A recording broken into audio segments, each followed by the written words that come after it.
We're talking Dolphins and Chargers on today's episode of Locked On Dynasty. You are Locked On Dynasty Football, part of the Locked On Podcast Network. Here are your hosts, Matt Williamson and Ryan McDowell. Thanks for making Locked On Dynasty your first listen every day. We are free and available on all platforms. This episode is brought to you by FanDuel Sportsbook, the official sportsbook of the NFL. Make every moment more. Visit FanDuel.com/lockedon to get started. Welcome to the Locked On Dynasty Football Podcast. I'm your host, Ryan McDowell. You can follow me on Twitter at RyanMC23. Joining me, as always, is Matt Williamson. Find Matt on Twitter at WilliamsonNFL. Matt, how's it going today? Things are good. How about you? Things are good here. Had a surprise day off, a little snow day. That's always a good thing for us teachers. The Super Bowl is set. More importantly here, do you have any comments on the NFL being rigged? That's all I've heard. No, I don't at all, to be honest with you. I think these poor refs are getting every arrow thrown their way. I was actually watching deservedly so. Yeah. So that was not their good. Finest weekend. Yeah. I was actually watching Senior Bowl stuff though before we hit record. So I'm all over that. I'm enjoying this week. Yeah, the Super Bowl, certainly big news over the next couple of weeks, but you're right. From a dynasty standpoint, the Senior Bowl is probably even more important, and we'll be talking about that and following that, of course, as we prepare to talk about this 2023 rookie class.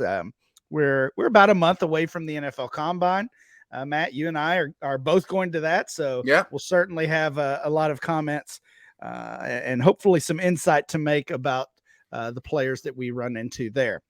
Today, though, we are continuing, and all of this week, we are continuing our team review series. We're a little over halfway through the league, I guess. We're knocking out 2 teams per day, and started with the worst teams in the league, and now we're into the playoff teams. Today, we're talking Miami Dolphins and LA Chargers. Both of these really interesting teams for some different reasons, Matt. Let's start with Miami. The Sure. Dolphins finish 9-8. That was good for second in the AFC East. They make the playoffs. They play Buffalo in the first round. Of course, they're like a couple of playoff teams where they were down to their third quarterback. Tua Tagovailoa was out. Teddy Bridgewater was out. Skylar Thompson gets the start and does pretty well, all things considered. Kept his team in that game. It was a close one, but they lose to Buffalo in the wild card round. So that's how the Dolphins season went. Matt, before I get into some of the specific players, when you think Miami Dolphins this season, of course, first year for Mike McDaniel as the head coach there, what's kind of your one big takeaway for Miami season?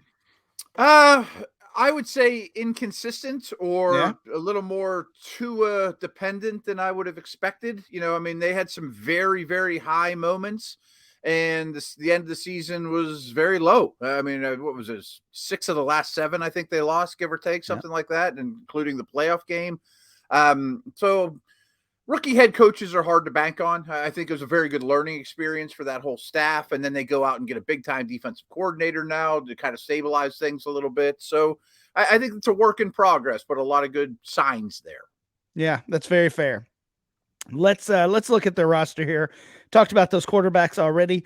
Tua Tagovailoa is finished with 17.8 fantasy points per game. That was good for quarterback 10. He's also the quarterback 10 in Dynasty, according to ADP over at DLF. He did miss 4 games, but the only real story here about Tua is those head injuries. Unfortunately, he had 3 concussions. He's actually still in concussion protocol. It's been a couple months at this point since he has played, I believe, and still in the protocol. That's certainly scary. He also had kind of a cryptic tweet a couple weeks ago. I don't know if you saw that, Matt.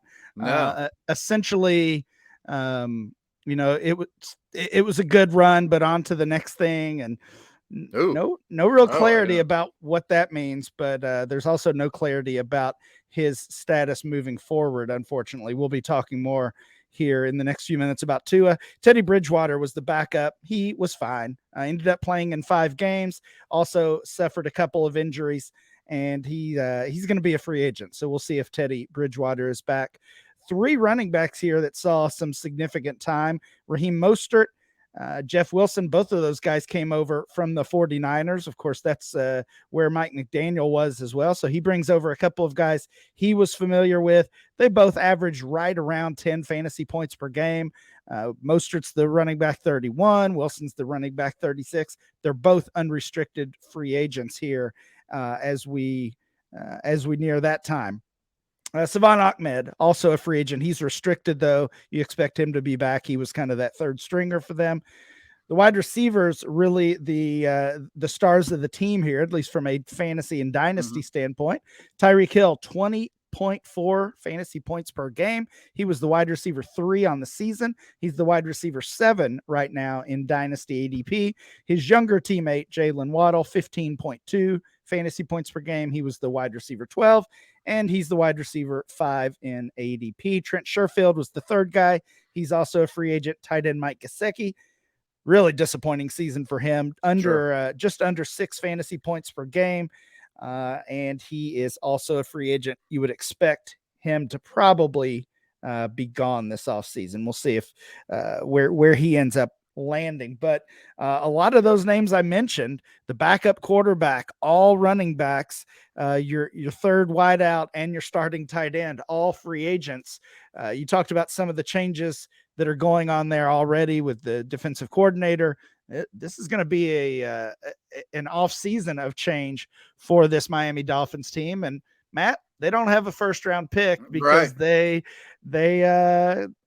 kind of fudged the rules a little bit. They tried to get Tom Brady in there when he was still under contract, and you can't do that. So they were penalized and do not have a first round pick. That's a big deal as well.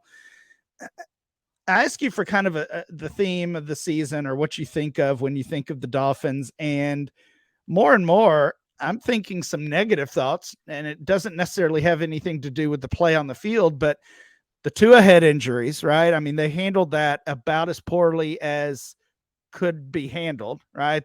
He clearly has a concussion. They end up putting him back in the game. He plays the next week. He gets another one. That results in a league investigation or an NFLPA investigation. And then they have this Brady situation, which cost them a first round pick. Is this organization kind of dirty, or are these just gets that feeling, doesn't it? It's not a good feeling for sure. No, 100%. I mean, I think it's a bit of a trend. Obviously, that would start with ownership and trickle down, and there's some acceptance, or not to mention, how about Brian Flores and some of that stuff too? I mean, this is not an isolated one-year incident. And you mentioned they don't have a first-round pick. I'm looking at this chart that Pro Football Focus put together that ranks everyone's off-season assets, like what cap space, ability to restructure and make more cap space, draft capital. Dolphins are dead last. I mean, the least amount of cards in their hand to get better. And besides Waddle and Hill, what are we excited about here? What are we happy about in the dynasty world? Yeah, not much for sure. Right. And that chart is interesting. I'm going to have to check that out. I have not seen that yet, but it doesn't feel good considering I mentioned all those free agents. They don't have the first round pick. Obviously that plays into that ranking as well. We're going to talk a little bit more. I want to talk about Hill and Waddle, and we've got to spend some time on Tua and the situation there. We'll do that right after this break. As you guys know, Valentine's Day is coming up, which means romance is in the air more than usual. I don't need to tell all you lovebirds that. You probably had your date plans on the calendar for weeks. But have you found the perfect Valentine's Day gift yet? Whether you're celebrating this day of romance or whether you're ready to pop the question, you can find jewelry as unique as she is with the modern convenience of online shopping at BlueNile.com. At BlueNile.com, you can find the perfect piece of jewelry for life's special moments, or even create the custom engagement ring of her dreams. Their simple online tools let you choose the diamond shape, size, clarity, as well as the setting style.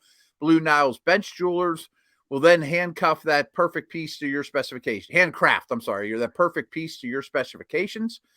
Blue Now's diamond price guarantees allows you to compare a competitor's diamond against one of theirs. Blue Now can even meet or beat their price. So every order is insured and arrives quickly in discreet packaging that won't give away what's inside. That's important. Shipping's free, so are returns. Right now, you can save up to 50%, though, at BlueNow.com. That's BlueNow.com for up to 50% off. BlueNow.com. Locked On is heading to the Senior Bowl. Get inside analysis from the hosts that covered the NFL's next generation in college and find out which NFL draft boards these players will be climbing, all in one location. Subscribe to Locked On NFL Draft for nightly live shows from the Senior Bowl on Tuesday, Wednesday, and Thursday of this week at 9 p.m. Eastern. All right, Matt, let's get back to the Miami Dolphins. Tua, Hill, Waddle, those are the players we really need to focus on here. Mm-hmm. And in so many obvious ways, they are related. I was looking at some numbers, and Tua did end up only missing 4 games. Felt like much more. Yeah, felt like more than that. He misses 4 games and most of a 5th one. But you look at the numbers. Tyreek Hill this year with Tua on the field, Tyreek Hill averages 21.7 fantasy points per game. When it's anybody else, when Tua is out of the game, that drops from 21.7 to 16.6. Wow. So still a very effective from a fantasy standpoint is Tyreek Hill, but he loses essentially 5 fantasy points per game. Jalen Waddle, even more drastic. With Tua, 17.9 fantasy points per game, and without him, 9.5. We're talking not even fantasy starter worthy for Jalen Waddle without Tua Tagovailoa. So if all of this smoke and everything that we already do know about, if it does result in, the worst case, or at least the worst case from the Dolphins standpoint, and this is it, Tua walks away, what do they do now? I don't know. There's no easy answer, right? Well, I do think there's a small elephant in the room, and you mentioned his name before, and that's Tom Brady. Yeah, I mean, apparently him and the owner are super close, and there's Michigan connections and all this stuff. Could they try to trade Tua and go with Brady? I don't think that enhances Hill or Waddle's stock. I don't know what to do about this team. And the more I think about it and the more we talk through it, I think I want to just get rid of all my Dolphins all of a sudden. Yeah, it's a little scary. I've talked to a couple of folks that are in fantasy leagues that I play in, guys I really trust, and they're kind of on the same page. They want to sell low on Tua, get him off your roster. Yeah. And it made me think of Brandon Cooks a little bit, because Brandon Cooks was, going back several years, was one of the top fantasy receivers from a dynasty standpoint as well. He's young, he's a producer. And then in that span of a year or 2 years, he has all those head injuries. The story on Brandon Cooks really for the past 2 or 3 years, maybe even longer than that, has been, he's great, but he's one hit away from retiring. He's one hit away from his career being over. And because of that, his value has been destroyed, and he's still produced. And, fortunately he hasn't had that one more serious hit. But, you almost feel like it's coming the longer that these guys stay on the field. Right. And with Tua, I think it's going to be the same thing, that it's going to happen eventually. You hate to think about that, but that's kind of the reality of the game. And this is going to impact his dynasty value maybe for the rest of his career. Yeah. And the fact that he couldn't even be considered for the playoff game, that was several weeks after the most recent one happened. And it wasn't even, we're hoping he's ready for wild card weekend. We didn't hear any of that. It was just out. And the other thing I think we have to mention about Tua as well is the concussions are unbelievably scary, as you laid out. Right. But he's had other injuries like crazy too. Yeah. Coming out of Bama, he was hurt. He can't stay on the field. Yeah. Yeah. Very true. I think you talked about the Dolphins trading too. I don't think that's going to happen. I just don't. Who's going to give you anything? Yeah, I don't think they're going to be in a position to do that. Trading Hill and even trading Jalen Waddle in Dynasty is a little more realistic, right? Sure, I think sure. you could pivot from Hill to Cooper Kupp to Devontae Adams. I think you could do that pretty easily. His ADP is higher than those two players. And with Waddle, again, he's wide receiver 5. Both of those guys are in the first round of our latest Dynasty ADP. There are tons of young wide receivers that you could pivot to. Could you get Garrett Wilson or Chris Olave even up for Jalen Waddle? I think you could in most cases. Probably. Yeah. And if not those, target another guy and get a pick thrown in, or get a couple young wideouts. Lots of trade opportunity for those two players. It sounds like you would be exploring that, Matt. Yeah. And the more I think about this team in general, they don't run the ball well. They don't have a tight end. What's their curveball if they don't have what worked so well this past year, and what's their ability to go improve their team is very minimal. So, yeah, I think I'm out. I think I'm moving on from all these guys if I can. Well, when it comes down to it, as of right now, and we've got lots of time, months and months to figure this out, but as of right now, we don't know who their starting quarterback is. We don't know who their top 2 running backs are, and we don't know who their starting tight end is. That's pretty bad. Those are facts. Yeah, right. Yeah, it's pretty bad. Let's move over to the LA Chargers. We'll get these guys started really quickly. Chargers finish 10-7. That was good for second in the AFC West. And of course, the tough loss to the Jaguars in the wild card round, in the first round of the playoffs. Obviously had that huge lead. What was it, Matt? I think it was 27-0 at one point. I think was the score. The Jags come all the way back and win that game. Ultimately, the Chargers do fire their offensive coordinator, and now just over the past earlier this week, they find a new offensive coordinator, Kellen Moore, who was let go by the Dallas Cowboys. And Matt, I mean, if you play in dynasty leagues long enough, this is going to happen to you. You've got a guy, you're trying to make room on your dynasty roster, and you end up cutting somebody. Maybe you don't feel good about it, but you cut that guy, and minutes later you get an email that somebody else in your league has picked up that player. Sure. And you just feel like immediately I made a mistake. And I wonder if Jerry Jones and the Cowboys are thinking that.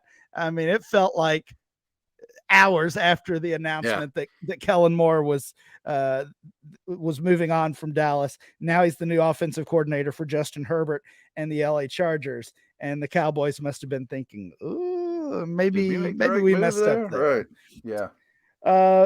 Same question as before. What's the theme of the Chargers season? You said inconsistency with the Dolphins. That might be your same answer with the Chargers. Yeah, injuries as well, though. I mean, I don't know if you saw, but Herbert every year. Yeah, but Herbert just had shoulder surgery.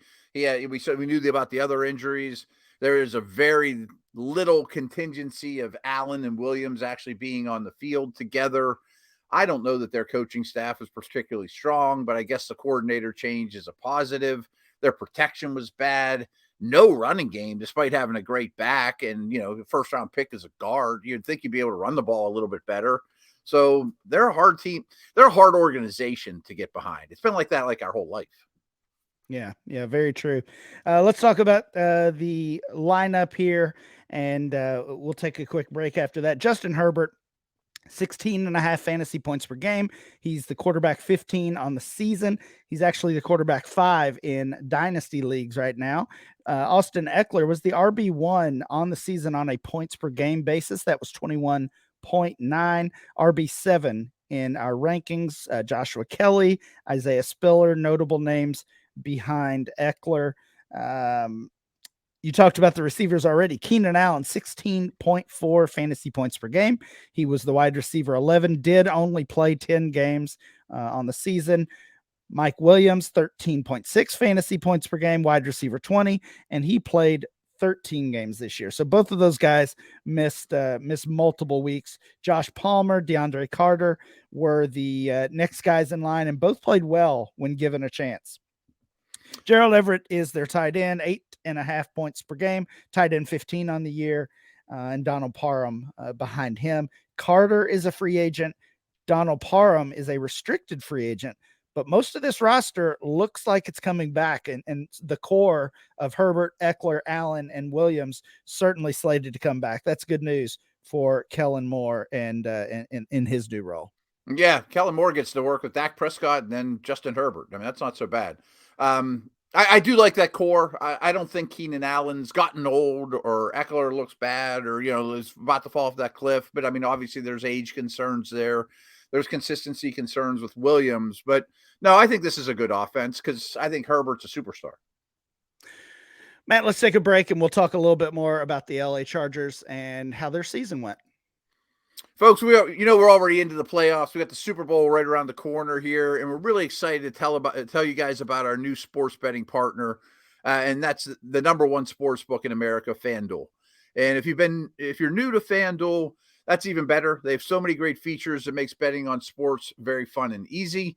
New customers join today and get started with $150 in free bets, guaranteed, when you place your first $5 bet. Just sign up at FanDuel.com/lockedon. FanDuel has all your favorite bets from money line to point spreads to player props, of course, tons of that stuff. Plus, you can even combine your bets for a chance for a bigger payday with the same game parlay. All on an app that's super safe, secure, super easy to use. I've been using it like crazy. Trust me, anyone can handle it. It's easy if I can do it. So football fans, please don't miss out. Place your first $5 bet and get $150 in free bets, win or lose, at FanDuel.com/lockedon. Make every moment more with FanDuel, the official sportsbook partner of the NFL.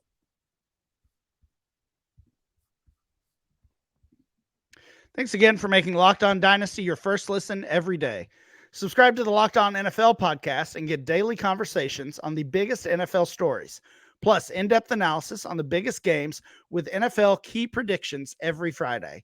And Mondays, local insiders cover the weekend with game-to-game episodes. Locked On NFL, available on YouTube and wherever you get your podcast. All right, Matt, let's get back to this Chargers roster. Herbert, Eckler, Allen, Williams. Who's the one guy on this team that you want from a dynasty standpoint? And let's talk one quarterback, because if we go super flex, I think it becomes very easy with Justin Herbert being that guy. But in those one quarterback dynasty leagues, who are you taking? I still think it's Herbert. Okay. I mean, I don't think you have to pivot off Eckler or Allen. You're not going to get a ton for Allen at this stage of his career. I still think he's quite good. I can't quit Mike Williams. I seem to own him everywhere, and he's a little frustrating because, I mean, you know what he's capable of. It just doesn't seem to happen ever for 17 games. So I'm going to go with the bird in the hand here with Herbert and just say I'm going to bank on his talent, and he's as a star. Well, you feel like Herbert certainly has the most time ahead of him as far as years left. We've talked about some of these running backs already, but that 2017 running back class, which has been so great, I think it changed the way we play dynasty. Those guys are kind of under fire. I mean, Dalvin Cook is being talked about as a possible cap cut. So is Joe Mixon. Alvin Kamara is in trouble off the field. He could be potentially gone as well. Aaron Jones could be a cap cut. Austin Eckler was the kind of the under the radar guy in that class, not a first round rookie pick like all of those players were, or most of those. Jones was not either, but Eckler has, over the past couple of years, has been the best one, and certainly not in danger of being a cap casualty for the Chargers this offseason. How much longer are we trusting Austin Eckler? Is this one more year of elite production? Are we riding him till the wheels kind of fall off? What's your thoughts on him as a dynasty asset? Well, if we truly do what we preach and treat running backs as if they're almost redraft assets. Yep. I mean, he's definitely going in the top 5 next year in redraft. I mean, you can make an argument he's running back 1 or 2, or I mean, the way he catches the ball and finds the end zone isn't fluky, and I don't think it's going away anytime soon. I mean, any running back can hit the wall, but I mean, he's known for taking tremendous care of his body and his workout regimen and all those things. And he's certainly tough and flexible. So no, I don't think I'm jumping away from Eckler. I think you keep riding him out and winning fantasy games. Do you think he's an elite talent, or is it just in the right situation? Like, would we put him in this? Is he in the same conversation? And let me like back McCaffrey. Right. Is he in the conversation with McCaffrey? And here's the reason I ask. I was talking running back rankings with a friend the other day, and I said, I think you essentially for Dynasty have to rank, if they're young and elite talent, they're the top guys. That's obvious, right? And that's Bijan Robinson, and it's Breece Hall, and maybe it's Jonathan Taylor. So if those are your top three, and then it has to be elite talents who maybe aren't young. So, give me McCaffrey over Kenneth Walker, or over Etienne, or over, whoever else might be that young guy that we've been valuing highly. But is Eckler in that same tier, in that same conversation with McCaffrey? He's an anomaly because he's a late round pick in a small school and all those things. So you don't think of him as an elite talent. Yeah, he's undrafted. But right. Yeah. I mean, I tend to think he is, because I kind of think he is as well. We've seen enough of him at the NFL level. He is a great route runner, a great receiver. That's talent. I mean, he's very hard to get on the ground, of that low center of gravity. He's very, very shifty. He's very agile. He's explosive. So, yeah, I think he's right there with McCaffrey. We talked about those wide receivers. Both of those guys are buys, in my opinion. For the price. Yeah. Really, because the price is going to be right. Keenan Allen and Mike Williams. Eckler, really, it sounds like this team is filled with dynasty buys, players we want to target this offseason at the right price. Herbert, Eckler, Allen, and Mike Williams. What about Josh Palmer? Is it just he's just a guy? I think he's just a guy. I mean, I thought he would be a really good 3 for them. I thought he might even be a Keenan Allen heir apparent, but not to that level, but I mean, a suitable number 2. I mean, I don't hate having him on my roster, but maybe what we learned from this podcast is trade your Dolphins for Chargers. I like it. I like it. Although I don't want to pivot from Hill and Waddle to Allen and Williams. I'm not quite ready to do that. All right, Matt, that will do it for today's show. Please make sure you download and subscribe to the podcast on Apple Podcasts, Spotify, or wherever you get your podcast. Remember to follow the show at Locked On Dynasty. Follow Matt at Williamson NFL. And I'm Ryan, MC23. We'll be back next time with more Locked On Dynasty.